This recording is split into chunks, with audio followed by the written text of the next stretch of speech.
Hello guys, आज हम बात करेंगे कुछ चिश्ती जाहिलों को जो कि हिंदू भगवान के ऊपर टिप्पणी करके बोल रहे हैं और हमारे एंकर साहब उसका अच्छे से धज्जियां उड़ा रहे हैं।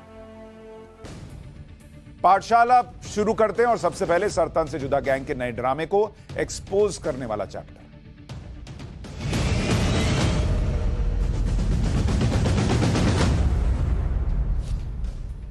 उदयपुर केस के बाद उस अजमेर शरीफ दरगाह के कुछ लोगों की सच्चाई सामने आ गई, जिस अजमेर शरीफ दरगाह को अमन चैन भाईचारे का प्रतीक बताया जाता था।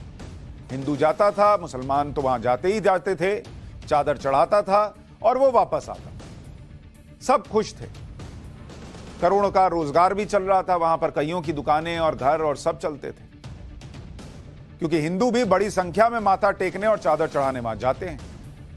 अजमेर शरीफ दरगाह के खादिम सलमान चिश्ती को सबने सुना कि वो कैसे कह रहा था कि अगर नुपुर शर्मा को मार दो तो इनाम में अपना घर दे दूंगा।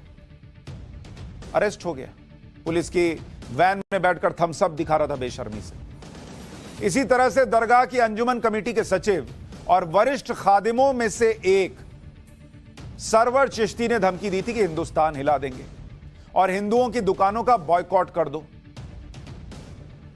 सलमान चिश्ती तो जेल में है। सरवर चिश्ती इस बयान के बाद सवालों के घेरे में आ गए, लेकिन अचानक ऐसा लगा जैसे सरवर चिश्ती का हृदय परिवर्तन हो गया, मन बदल गया। वो अब सद्भावना रैली निकालने लग गए। जबकि बूंदी के जिस मौलाना ने गला और हाथ काटने की धमकी दी थी, वो वाला मौलाना भी आपको याद होगा, वो अब पुलिस को फूल दे रहा है। ये सरवर चिश्ती की तस्वीर दिखा रहा हूं और ये वो बूंदी का मौलाना है नदीम अख्तर। इसकी तो टोपी और इसके कपड़े देखकर ही लोग पहचान जाते हैं। ये भी कह रहा था आंख निकाल लूंगा, हाथ तोड़ दूंगा और ये वो फलाना ढिमकाना जो कह रहा था, अब ये पुलिस को फूल दे रहा है। हिंदुस्तान को हिलाने की बातें करने वाला सरवर चिश्ती जो है वो सद्भावना रैली निकाल रहा है। लोग पूछ रहे हैं ये हृदय परिवर्तन हो गया अचानक से, ये कैसे हुआ? लेकिन ये जो सर तन से जुदा वाली सोच है, वो सोच इनसे जुदा कभी नहीं होगी क्या? ये सवाल इसलिए उठ रहे हैं क्योंकि जो सरवर चिश्ती पहले हिंदुओं को धमका रहा था, फिर अमन चैन की बातें करने लगा, उसी का बेटा आदिल चिश्ती कैसे हिंदुओं की आस्था का अपमान कर रहा है, आज मैं उसके वीडियो आपको दिखाना चाहता हूं। पापा चिश्ती के बयान आप सुन चुके, अब जरा बेटा चिश्ती को सुनिए। जिस वक्त ये सरवर चिश्ती आकर सद्भावना की बातें कर रहा है, उसी वक्त एक वीडियो सामने आया जो इसके बेटे आदिल चिश्ती का है। आदिल चिश्ती जो कह रहा है, पहले उसको सुनिए, फिर आगे की बात बताऊंगा। 333 करोड़ खुदा, 333 million gods, a wholesale of gods, उसको कैसे माना जाएगा? और मैं सोचता हूं अगर इंसान को 1000 साल की भी जिंदगी मिले तब भी वो 333 करोड़ खुदाओं को राजी नहीं कर सकता, not in a least bit. 333 crore खुदा, 333 million gods, a wholesale of gods, उसको कैसे माना जाएगा? और मैं सोचता हूं अगर इंसान को 1000 साल की भी जिंदगी मिले तब भी वो 333 करोड़ खुदाओं को राजी नहीं कर सकता। कितनी बार कहा सस्ते नशे मत किया करो। देखिए, ये जाहिल हमारे भगवान को होलसेल बता रहे हैं। इनको थोड़ी पता है ये लोग होलसेल है और इनका अल्लाह होलसेल है। जैसे होलसेल में आके यहाँ पे बकचोदी फैल रहा है। तुमको किसने अधिकार दे दिया हिंदू धर्म में कितने देवी देवता हैं नहीं है उस पर तुम कमेंट्री करो? तुम्हारे धर्म में क्या मानने लायक है, नहीं मानने लायक है, कोई चर्चा कर रहा है क्या? करेगा तो सरतन से जुदा के नारे लगाने लग जाओगे। लॉजिक वहां भी ढूंढा जा सकता है, यहां भी ढूंढा जा सकता है। तो क्यों चादर के बाहर पैर निकाल रहे हो? पिताजी तुम्हारे जाकर वहां दिखा रहे हैं कि हम बहुत अमन और शांति की बात कर रहे हैं, और बेटा जो मन आएगा हिंदू धर्म के बारे में बोल के निकल जाएगा। और अगर बोल भी रहे हो, पहले तो तुम बोलोगे क्यों? क्या काम है तुम्हारा? तुमसे किसी हिंदू ने पूछा कि YouTube वीडियो बनाकर हमको बताओ कि हमारे यहां कितने हिंदू धर्म में देवी देवता नहीं है? किसी ने तुमको बोला है? फ्री का ज्ञान क्यों दे रहे हो? दूसरी बात कि गलत प्रचार कर रहे हो। एक तो मैंने देखा ये बहुत सारे लोगों में मिसकंसेप्शन है, आज मुझे लगा पाठशाला के जरिए आपको बता दूं। हिंदू धर्म में 33 करोड़ देवी देवता हैं, यह मिसकंसेप्शन है। हिंदू धर्म ग्रंथों में 33 करोड़ नहीं 33 कोटि देवी देवताओं की बात की गई है। 33 करोड़ नहीं 33 कोटि। तो जिन महानुभावों के दिमाग में यह बात नहीं घुसती उनको यह समझ में आना चाहिए। और ये जो सरवर चिश्ती का बेटा आदिल चिश्ती, अरे पहले पढ़ न लो यार, 33 करोड़ नहीं है, यह गलत है। 33 कोटि कहते हैं, कोटि इसको कहते हैं। तो जिस धर्म के बारे में पता नहीं उसमें बैठ के कमेंटेटर ना बनो। 33 कोटि का मतलब 33 करोड़ नहीं होता। 33 कोटि का मतलब होता है 33 प्रकार के देवी देवता हैं। और 33 प्रकार के देवी देवताओं का जिनका जिक्र है उसमें 12 आदित्य हैं, 8 वसु हैं, 11 रुद्र हैं और 2 अश्विनी कुमार हैं। 12 आदित्य में कौन कौन है? अंशुमान, अर्मन, इंद्र, त्वष्टा, धातु, पर्जन्य, पूषा, भग, मित्र, वरुण, विवस्वान और विष्णु। 8 वसु में अहश, ध्रुव, सोम, धरा, अनिल, अनल, प्रत्यूष और प्रभास।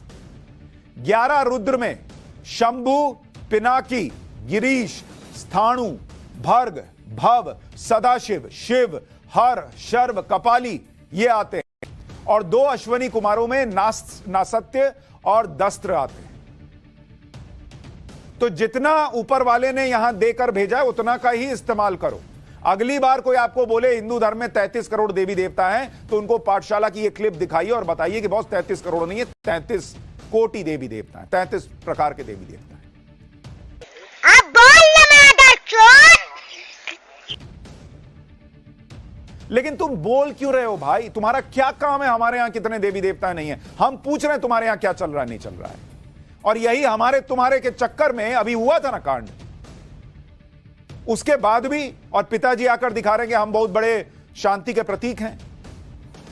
अजमेर शरीफ दरगाह के खादिम सरवर चिश्ती के बेटे आदिल चिश्ती ने यूट्यूब पर एक वीडियो डाला है और उसमें हिंदू धर्म के बारे में कई बातें कर रहा है। आदिल चिश्ती भगवान गणेश और बजरंग बली पर भी सवाल उठा रहा है, जरा सुनिए। हनुमान जी, उनका वजूद, उनका एग्जिस्टेंस कैसे साबित करेंगी आप? श्री गणेश जी, उनका एग्जिस्टेंस कैसे साबित करेंगी आप? एग्जिस्टेंस से मेरी मुराद आप समझ जाएं कि वो पूरी तरीके से तो इंसान नहीं थे ना, खुद मानती हो आपके भगवान हैं। तो श्री गणेश हो या हनुमान जी हो, do they really do these things sound logical? तू रुक जा भाई, तू क्या बोल रहा है? हनुमान जी का एग्जिस्टेंसी, हनुमान जी का एग्जिस्टेंसी, गणेश जी का ये तू मांग रहा है। तो ये बता तेरा अल्लाह कहाँ पे है? सालो तुम खुद शैतान को पूछो, हमें तू बोल रहा है तेरा अल्लाह कहाँ पे है? तो ये बता, ठीक है? तेरा अल्लाह अगर है तो तू दिखा कहाँ पे है, उसके बाद हम मानेंगे कि तेरा अल्लाह भी है, कि तू डिजर्व करता है उसको पूजने को। तू दिखा पहले। सालो तुम सिर्फ 1400 साल से हो, सिर्फ 1400 साल। हम कब से हैं तू खुद चेक कर ले जाके, ठीक है? हाँ, कि हम मानते हैं कि वो हमारे भगवान दिखते हैं इंसान जैसे, या उन्होंने शक्ल ले ली जानवर होगी कुछ भी। वो दिखाना भाई कि तेरा भगवान है कैसा, दिखता कैसा है, काहे का है, कुछ नहीं है। तू भोगे जा रहा है तब से। तुम्हारा हलाला तुम करो, वो वैसे आके कुछ बकचोदी वो करे, तू आके यहाँ पे भोंक दे। कन्हैया लाल का मर्डर भी कर दे तुम लोग। यहाँ पे तुम हमारे भगवान के बारे में तुम लोग आके हमें पूछो, तुम लोग हो कौन? तो इतना सारा पूछ रहे हो। तेरा अल्लाह का तुम दिखा दो ना भाई, कहाँ पे है वे? दिखा तेरा अल्लाह कहाँ पे है। उसके बाद हमसे आके ये बकचोदी कर। नुपुर शर्मा को बोल रहा है, नुपुर शर्मा को बोल रहा है। उसने गलत क्या बोला? जो तुम्हारी कुरान पे लिखा था वही आके बोला नुपुर शर्मा ने। तू क्या बोल रहा है? और तू पढ़ के आया है किसका? कांग्रेस पार्टी का। हाँ, गीता पढ़, भागवत पढ़, जो पढ़ना है वो पढ़ के भौंक न रे। ये तो किसी दूसरे का पढ़ के यहाँ पे बकचोदी करने क्यों आ रहा है? काहे का बकचोदी तो कर रहा है? अगर नहीं पता है तो मत बोल, चुप रहे। तेरे को कोई हम पूछ नहीं रहे कि तू कर क्या रहा है, नहीं कर रहा है, तेरे को कितना ज्ञान है। तेरा कहने का हमें कोई ज़रूरत है ही नहीं, क्योंकि तुम लोगों से अच्छा ज्ञान हमारे पास है। तुम लोग जाहिल हो, हमें बहुत अच्छे से पता है, क्योंकि तुम लोग जाहिल नहीं होते तो 57 कंट्री मिलके, सारे मुसलमान मिलके नुपुर शर्मा को ऐसे करते। जबकि पता है तुम लोगों को कि तुम्हारे मौलाना ने उसको उसकाया है, वो खुद नहीं बोली। ये नहीं दिख रहा तुमको? अंधे जाहिल करेंगे, हैवान के पुजारी। कह रहा हनुमान जी और गणेश जी का एग्जिस्टेंस कैसे साबित करेंगे? अरे क्यों साबित करेंगे भाई? तुम हो कौन जो तुमको एग्जिस्टेंस साबित करेंगे? और कह रहा हनुमान जी, गणेश जी, ये आपको लॉजिकल लगते हैं? तुम्हारे धर्म में सब लॉजिकल चल रहा है क्या? सब कुछ, हर धर्म में, जितने भी धर्म है सब में सब कुछ लॉजिकल है? नहीं है? यह बहस छिड़नी चाहिए क्या इस देश में? है हिम्मत तो बैठ जाओ। हिंदू धर्म में तो बहुत हिम्मत है, बहुत आराम से बैठकर लॉजिक पे चर्चा हो सकती है, लेकिन फिर उतना ही कलेजा हर धर्म को रखना पड़ेगा, क्योंकि हिंदू धर्म का तो अपमान करना डिस्काउंट में चल रहा है। यह भी बोलकर चला जाएगा इस पे पता नहीं एफआईआर भी होगी या नहीं। इसके पिता धमका के गए, उन पे कोई एफआईआर नहीं हुई। आज अचानक से उठ के चले आए और कहने लगे भाई अमन और शांति की बातें कर रहा हूं। यह भी बोल रहा है, बैठकर बता रहा है, खुलेआम बता रहा है, लॉजिक पे सवाल उठा रहा है। सबकी लॉजिक पे बैठा लीजिए, फिर चर्चा कर लीजिए किसका लॉजिक कितना बैठता है, लेकिन इधर कलेजा लेके बैठिएगा बॉस, फिर सरतन से जुदा बोलते मत चलिएगा। यह ध्यान रखिए, वो आपसे हो ना पाएगा। आदिल चिश्ती ने इसी वीडियो में भगवान विष्णु के अवतारों पर भी सवाल उठा दिए। भगवान विष्णु को लेकर क्या कहा वो भी सुन लीजिए। हिंदू माइथोलॉजी, विष्णु जी के 10 अवतार हैं, 10 अवतार। उनमें से कुछ इंसान, जैसे कहते हैं कि ये इनकारनेशन है, उनमें से कुछ इनकारनेशन इंसानों वाले हैं, उनमें से कुछ इनकारनेशन जानवरों वाले हैं, और कुछ इनकारनेशन ऐसे हैं जो आधे इंसान और आधे जानवर हैं। तो प्लीज नुपुर शर्मा मुझे बताएं कि इस 10 अवतार, ये क्या लॉजिकल है, ये प्रैक्टिकल है कि एक भगवान आप कह रहे हो से भगवान है, वो 10 अवतार में आता है, जानवर के अलग रूप में, इंसानों के अलग रूप में, और फिर एक फ्यूजन के रूप में। नुपुर शर्मा तो नहीं आ रही तेरे को बताने के लिए, तो मैं बता दूं। सुन, तुम्हारा अल्लाह है कहाँ पे, दिखता कैसा है? हमने पूछा कभी तुम लोगों को कि अल्लाह दिखता कैसा है, क्या करता है? मोहम्मद ने बोल दिया, तुम लोग यहाँ पे बकवास करने के लिए खड़े हो गए। और हमारे हिंदुज़म में माना जाता है कि शरीर मरता है और आत्मा कभी नहीं मरता। तो इसी वजह से विष्णु जी का 10 रूप है, तो 10 बार उन्होंने जन्म लिए हैं, ये है, ठीक है? और ये प्रैक्टिकल है या नहीं है तुम लोग जानने के लिए, तुम लोग बच्चे हो गए, बच्चों से कभी बड़े हो जाओ, उसके बाद ही मैं सारा निकलेगा। अच्छा ठीक है, ये प्रैक्टिकल है। तुम्हारे कुरान में बोला क्या जाता है? पृथ्वी गोल नहीं है, चपटी है, क्योंकि तुम्हारा अल्लाह वहाँ पे आके रेस्ट करता है। तो ये कोई लॉजिक है? लड़कियों को मुंह ढक के जाना पड़ता है क्या? ये कोई लॉजिक है? हालांकि तुम लोग नजर गंदा करके देखो लड़कियों को, लड़कियाँ मुंह ढक के घूम रहे हैं। तुम्हारा लॉजिक ये है। तुम्हारे कुरान में लिखा जाता है कि मूर्ति पूजने वालों को जहाँ देखो वहीं पे मारो।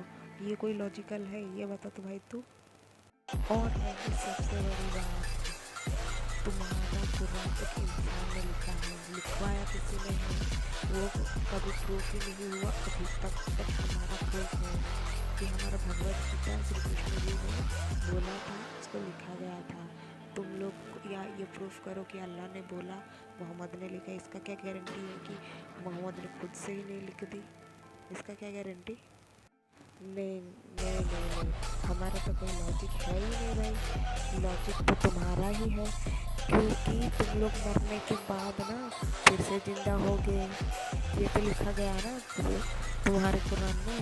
नहीं, मरे हुए इंसान जिंदा हो सकते हैं, पर भगवान चाहे तो खुद जन्म नहीं ले सकते।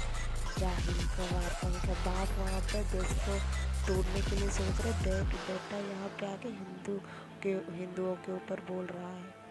शर्म कर, मुंह छुपा के घूमो तुम लोग। लड़कियों को नहीं, तुम्हें मुंह छुपा के घूमना चाहिए जाहिलो। इतना अगर तुम समझ पाते कि हिंदू धर्म जो है वो कितना विशाल है और उसके अंदर किस तरीके की बातें हैं और वो क्यों हैं, तो तुम्हारा नाम भी आदिल चिश्ती नहीं होता ना, तुम्हारा नाम भी कोई हिंदू ही वाला होता। दिमाग में बात घुसी होती तो। मत करो अपमान भाई, ये गलत दिशा में देश को ले जा रहे हो। तुम अपने धर्म में खुश रहो, दूसरे को अपने धर्म में खुश रहने दो। लेकिन मैं आज उन सेक्युलर गैंग से पूछता हूं जिन्होंने नुपुर शर्मा का एक हिस्सा वीडियो का बहुत वायरल किया, वो आज इस आदमी के लिए #FIR ऑन आदिल ट्रेंड कराएंगे, #अरेस्ट आदिल ट्रेंड कराएंगे। ये हिंदू देवी देवताओं का अपमान है कि नहीं? आज ही क्लियर हो जाएगा कि जो लोग ये कह रहे हैं कि उनके अंदर परिवर्तन आ गया, फूल दे रहे हैं और सद्भावना मार्च की बात कर रहे हैं, उनके अंदर कितना बदलाव आया। अभी चेक हो जाएगा कि कितना इसके खिलाफ लोग खड़े होकर बोलते हैं, कितने लोग इसको पकड़कर ले जाते हैं पुलिस के पास और कहते हैं इसने हिंदू देवी देवताओं का अपमान किया है, हमारे हिंदू भाइयों का अपमान किया। वही हिंदू भाई जो अजमेर शरीफ में चादर चढ़ाने जाते थे। इस वीडियो को देखने के बाद कई लोगों के दिमाग में यह बात भी आएगी कि बताइए, हम यहां अजमेर शरीफ में जाके चादर चढ़ाते थे और यह आदमी बैठकर वहां देखकर क्या सोचता होगा कि चादर चढ़ाया, चढ़ावा चढ़ाया, लेकिन देखो इसके धर्म में क्या है। ये तो मजाक उड़ाता होगा। जब आज यूट्यूब पर बोल रहा है देश में इतना बवाल होने के बाद, तो आपस में क्या बोलता होगा। और यहां हम जाकर चादर चढ़ा रहे हैं यह सोचकर कि अमन और शांति की बातें हो रही हैं, गंगा जमुनी तहजीब है। यह है गंगा जमुनी तहजीब, सब एक तरफा चलेगा। कोई आदमी वहां चादर चढ़ाने वाला आपके धर्म का अपमान कर रहा है, लेकिन आप वहां बैठकर जिनके चढ़ावे पर उस पूरे इलाके का घर चलता है बड़े तौर पर, उसके भगवान, उसके धर्म का मजाक उड़ा रहे हैं। यह है सच्चाई। जो लोग भगवान विष्णु के 10 अवतार का लॉजिक पूछते हैं, उन्हें यह बताना जरूरी है कि यह अवतार भी सृष्टि और मानव विकास के क्रम में लिए गए। पृथ्वी पर जब जैसी जरूरत थी उस हिसाब से भगवान ने अवतार लिया। जब पृथ्वी पर सिर्फ पानी ही पानी था, तब भगवान विष्णु ने पहला अवतार लिया, मत्स्य अवतार।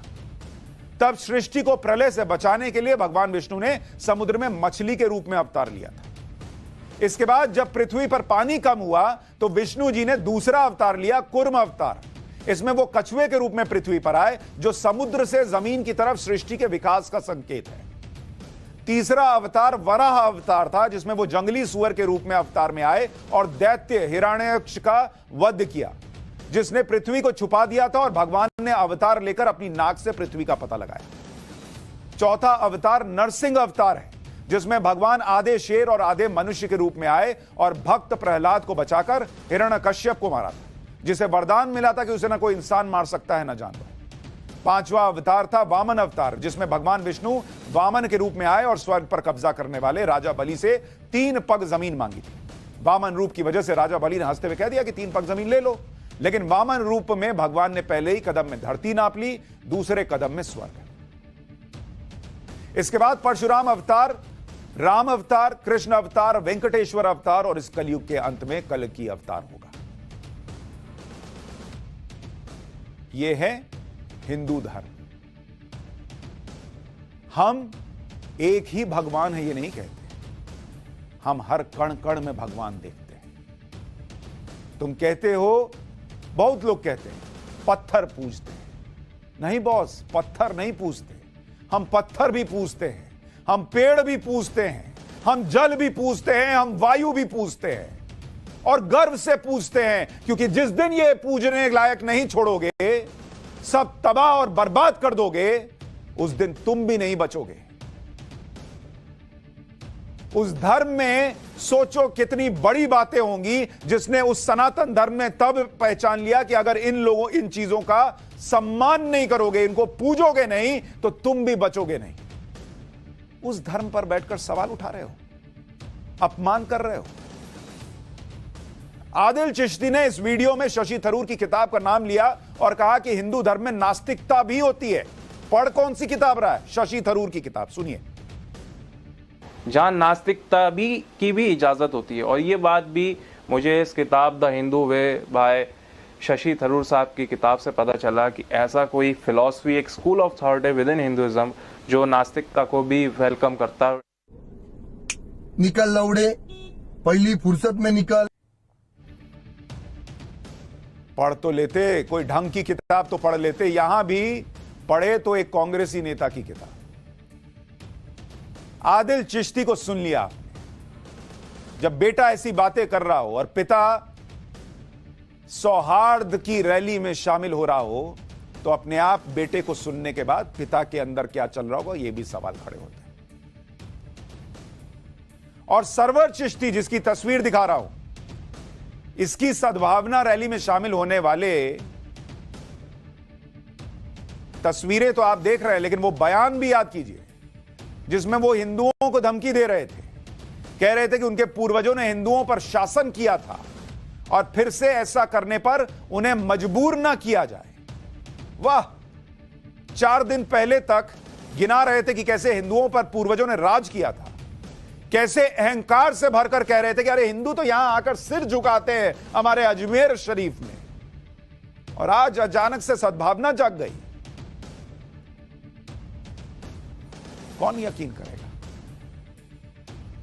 सरवर चिश्ती कोई सामान्य आदमी नहीं। और अगर सद्भावना जागी है, सरवर चिश्ती अगर सद्भावना जागी है, तो बेटे को कान से पकड़कर लाओ और बोलो माफी मांगे जो कह रहा है उसके लिए। है हिम्मत? है हिम्मत? कह के दिखाओ बेटे को कान पकड़कर कि माफी मांगो हिंदुओं से इस देश के कि तुम जो कह रहे हो। और तुम्हारा क्या काम हिंदू धर्म पर कमेंट्री करने का? कोई कर रहा है इस्लाम पर कमेंट्री? कहो तब मानेंगे तुम्हारी सद्भावना जो है वो असली थी, उसकी नीयत ठीक थी। नहीं तो ये सब देख के लोग सब नहीं भूल जाएंगे। और ये सरवर चिश्ती कोई सामान्य आदमी नहीं है। वो अजमेर शरीफ दरगाह की मैनेजमेंट कमेटी का सचिव है और वहां के पुराने खादिमों में एक है। इससे पहले सरवर चिश्ती हिंदुस्तान को हिलाने और हिंदुओं के दुकानों से सामान ना खरीदने की धमकी भी दे चुका है। वो बयान सुनिए जरा।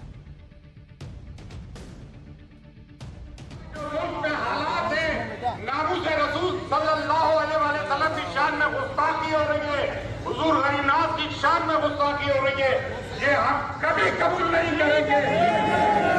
ऐसा आंदोलन करेंगे कि पूरा हिंदुस्तान हिल जाएगा इंशाअल्लाह। अजमेर शरीफ में हिंदुओं ने, दरगाह बाजार और नला बाजार के हिंदुओं ने नुपुर शर्मा के समर्थन में जुलूस निकाला और 12 बजे तक दुकानें बंद रखी हैं सुबह से।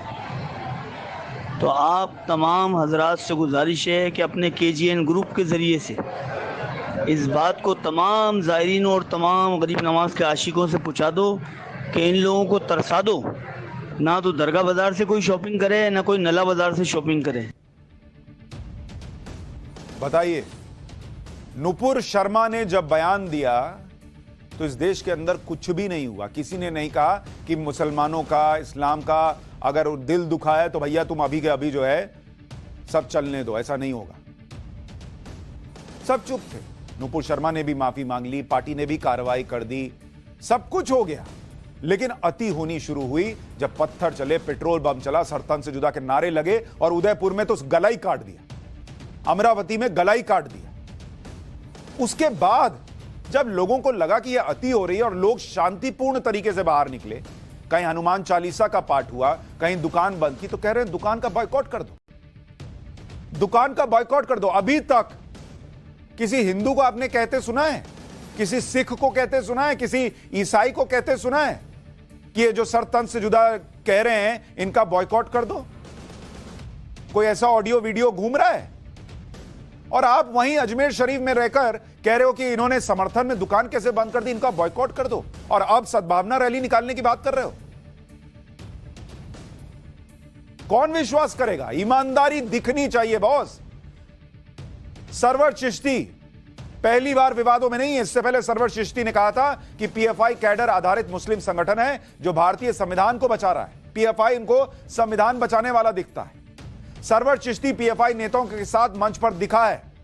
17 फरवरी 2022 को PFI की रैली में सरवर चिश्ती शामिल भी हुआ था। और अचानक आज सद्भावना मार्च, निकलने लगा। सिर्फ सरवर चिश्ती नहीं बल्कि यहां के एक और खादिम सलमान चिश्ती ने तो ऐलान कर दिया था कि जो नुपुर शर्मा का सिर कलम करेगा उसे अपना घर दे देगा। सलमान चिश्ती का वो बयान सुन लीजिए, याद कर लीजिए, क्या कहा था उसने। और पहले जैसा नहीं रहा, नहीं तो मैं बोलता नहीं। मेरे को कसम है मेरे रब्बुल जलाल की, जिसने पैदा किया है मेरी उस माँ की, मैं उसे सरेआम गोली मार देता। मेरे बच्चों की कसम में गोली मार देता। और आज भी कुछ भी नहीं है, सीधा ठोक के कहता हूँ, जो नुपुर शर्मा की गर्दन लाएगा, who will ever lie, give me that, मैं अपना उसे ये घर दे दूंगा, पूरा रास्ते पे निकल जाऊंगा। ये वादा करता है सलमान, ख्वाजा का इतना गुलाम, डूब मरो। इधर तुम्हारे आका की शान के ऊपर जो सवार उठा दिए, देखो क्या क्या हो रहा दुनिया में, गोलियां खाई है। हुसैन ने सीधा आका हुसैन के पास गया, हुजूर ख्वाजा बाबा के दरबार से मैसेज है और तमाम खुद्दामों से हजरतों से गुजारिश है, भाई ये कोई एडवर्टाइज नहीं है, ये हमारे रसूल की बात आ गई, ये क्या है, ये क्या। अब आपको सरवर चिश्ती का वो पुराना बयान भी सुनाता हूं जिसमें वो कह रहा था कि कैसे हमने राज किया है। वो जो सोच और अहंकार दिखता है उन बयानों में, जरा देखिए। जब शहरों के नाम बदले जा रहे थे, जब रेलवे स्टेशन के नाम बदले जा रहे थे, मुगल सराय हटाया गया। अबे तो क्या रबर से हमारी हिस्ट्री बदल दोगे कि हमने 600 साल हुकूमत की है? इरेजर से आप बता दोगे, कैसे बिता दोगे?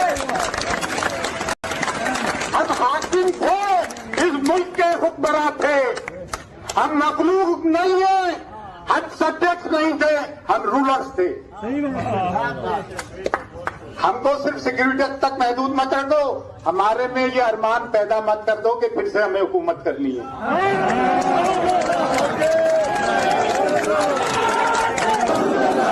ये हमसे लड़ेंगे, हमसे वतन परस्ती की बात मानेंगे, ये ख्वाजा मोइनुद्दीन चिश्ती आराम फरमा रहा है क्या तुम नतमस्तक होने आते हो। अहंकार देख रहे हैं, अहंकार कि हमें मजबूर मत करो कि हम फिर से जो है वो हुक्मरान बन जाएं और हम यहां राज करें। तुम तो यहां सर झुकाने आते हो। अहंकार देखिए, अहंकार, सारा अहंकार निकल गया। और अब सद्भावना मार्च की बात हो रही है, जब वहां लोगों ने जाना बंद कर दिया, जब वहां पर बिजनेस डाउन हो गया तो सारा अहंकार डाउन हो गया, क्योंकि दिमाग में यह बात आ गई कि इस अहंकार से चूल्हे नहीं जलते। इस अहंकार से देश तो जल सकता है लेकिन चूल्हे नहीं जलते, पेट नहीं भरता। सलमान चिश्ती और सरवर चिश्ती की तरह ही अजमेर दरगाह का एक और खादिम है गौहर चिश्ती। इस मौलाना का उदयपुर हत्याकांड से सीधा सीधा संबंध होने का आरोप है कि गौहर चिश्ती ने ही उदयपुर में कन्हैया लाल की हत्या के आरोपी रियाज को भड़काया था। अजमेर पुलिस ने गौहर चिश्ती के खिलाफ 25 जून को भड़काऊ नारे लगाने का मुकदमा दर्ज किया, जिसके बाद से वो फरार है। गौहर चिश्ती ने क्या कहा था, एक बार वो सुन लीजिए, फिर हम आपको बताएंगे कि ऐसी धमकियां और भड़काऊ बातें करने वाले अचानक सद्भावना रैली कैसे निकालने लगे। अगर कोई हमारे हुजूर की शान में गुस्ताखी करेगा तो हम उसकी गुस्ताखी को कतई बर्दाश्त नहीं करेंगे। गुस्ताख रसूल की एक सजा, गुस्ताख रसूल की एक सजा, गुस्ताख रसूल की एक सजा, गुस्ताख रसूल की एक सजा।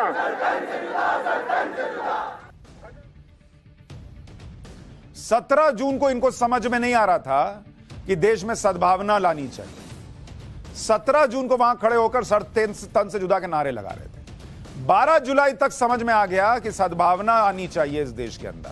तब समझ में नहीं आ रहा था कि नुपुर शर्मा ने अपने बयान पर माफी मांग ली है, इस देश में माहौल खराब हो रहा है, हम सद्भावना की बात करते। तब नहीं, तब सर तन से जुदा चल रहा था। 12 जुलाई आते आते आते तक गुलाब का फूल निकल आया। कैसे? भड़काऊ बयानों की वजह से अजमेर दरगाह के आसपास का बिजनेस ठप पड़ गया। अजमेर दरगाह में मुसलमानों के साथ साथ हिंदू पर्यटक भी जाते हैं, लेकिन हिंदुओं के खिलाफ नफरती बयान और सरतन से जुदा वाले नारों के बाद अजमेर दरगाह पर पर्यटकों की संख्या गिर गई। रिपोर्ट्स के मुताबिक दरगाह में पहले एक दिन में 15 से 20 हजार पर्यटक जाते थे। इन बयानों के बाद पर्यटकों की संख्या 90% कम हो गई। तो जिनको आप बता रहे थे कि तुम तो यहां के सिर झुकाते हो, वही सिर झुकाते थे तो कईयों का घर चलता था वहां पे। बॉस, रेस्टोरेंट, ट्रांसपोर्ट का कारोबार 10% पर आ गया है। होटल खाली पड़े हैं, बसें आ रही हैं, खाली आ रही हैं। बड़ी संख्या में पर्यटकों ने होटलों के लिए किए गए एडवांस बुकिंग को कैंसिल कर दिया। सोहन हलवा के लिए मशहूर ख्वाजा गरीब नवाज स्वीट्स की कमाई 90% घट गई। पहले एक दिन में दरगाह के आसपास 50 करोड़ का व्यापार होता था, जो पूरी तरह से ठप पड़ गया। रविवार को ईद होने के बाद भी अजमेर दरगाह पर पर्यटक बहुत कम पहुंचे। ऐसे ऐसे नारे लगेंगे, कौन जाएगा जान जोखिम में डालकर? लोगों को डर आ गया। भड़काऊ बयानों पर साइड इफेक्ट के बाद खादिमों को यह समझ आ गया कि हिंदुओं के खिलाफ भड़काऊ बयान देने से उन्हें भारी नुकसान उठाना पड़ रहा है, जिसके बाद अब सद्भावना रैली निकाली जा रही है। और उस रैली पर लोग इसलिए सवाल पूछ रहे हैं क्योंकि पीछे बैठकर कहोगे कि यहां तो सर झुकाते हो, हमने तुम पे राज किया है, देश हिला देंगे, और फिर सद्भावना रैली करोगे अचानक से, कौन यकीन करेगा? बेटा, तुम्हारा हिंदू धर्म का मजाक उड़ाएगा और तुम रैली करोगे, कौन विश्वास करेगा? ऐसा नहीं है कि अजमेर दरगाह पहली बार विवादों और आरोपों के घेरे में। इससे पहले 1992 में अजमेर ब्लैकमेल कांड के समय भी यह शहर चर्चा में आया था। खादिम परिवार के फारूक चिश्ती और नफीस चिश्ती पर 100 लड़कियों को ब्लैकमेल करने और रेप का आरोप लगा था। उस वक्त लगे आरोपों के मुताबिक फारूक चिश्ती ने अजमेर शोपिया गर्ल्स स्कूल की एक लड़की का रेप किया और उसकी तस्वीरें ले ली। इस तस्वीर के जरिए वो और लड़कियों को अपने जाल में फंसाता रहा और रेप करता रहा। पिछले 30 सालों से इस मामले में केस चल रहा है। 2018 में अजमेर ब्लैकमेल कांड के एक मुख्य आरोपी सुहेल गनी चिश्ती को गिरफ्तार किया गया था। दावा किया जाता है कि 1992 में जब इस कांड का खुलासा हुआ था तो कई पीड़ित अजमेर छोड़कर चले गए थे। अब सवाल यह भी है कि दरगाह से लगातार हिंदुओं के खिलाफ भड़काने वाले बयान आए, वहां का इतिहास क्या है? सूफी संत हिंदुस्तान कब आए थे? सैकड़ों वर्षों से सूफी संतों को संगीत, अध्यात्म और धार्मिक भाईचारे के लिए जाना जाता है। हमारी किताबों में भी यही बताया जाता है कि किस तरह से सूफी संतों ने देश भर में एकता और सांप्रदायिक सौहार्द के लिए काम किया। लेकिन सच्चाई यह भी है कि 3 सबसे बड़े सूफी संत मुस्लिम आक्रमणकारियों के साथ हिंदुस्तान आए थे। इसमें ख्वाजा मोइनुद्दीन चिश्ती आक्रमणकारी शिहाबुद्दीन गौरी की सेना के साथ आए, जो 1233 में अजमेर में बस गए। 1236 में ख्वाजा कुतुबुद्दीन भी शिहाबुद्दीन गौरी के साथ दिल्ली आए और इस्लाम के प्रचार के लिए यहीं बस गए। इसके बाद शेख फरीदुद्दीन 1265 में पट्टन आए और यहीं बस गए। पट्टन अब पाकिस्तान में। सूफियों के बारे में हमारे यहां किताबों में अच्छी अच्छी बातें लिखी गई हैं, लेकिन ये इनका जो इतिहास है वो किसी ने नहीं बताया। एक बड़ा वर्ग है जो ये मानता है, और आज ही राष्ट्रवाद में मेरे शो में वकील हैं रिजवान अहमद, लोग उनको सुनते हैं, वो कह रहे थे हम खुद सूफी संप्रदाय से जुड़े हुए हैं, उस हिस्से से जुड़े हुए हैं, और वो भी कह रहे थे कि सूफी इस्लाम के प्रचार के लिए भारत आए। लेकिन वामपंथी रुझान वाले इतिहासकारों ने सूफियों को हिंदू मुस्लिम एकता और सामाजिक सौहार्द का प्रतीक बता दिया। हम पाठशाला में आने वाली क्लासेस में सूफियों की हिस्ट्री का चैप्टर भी विस्तार से खोलेंगे। लेकिन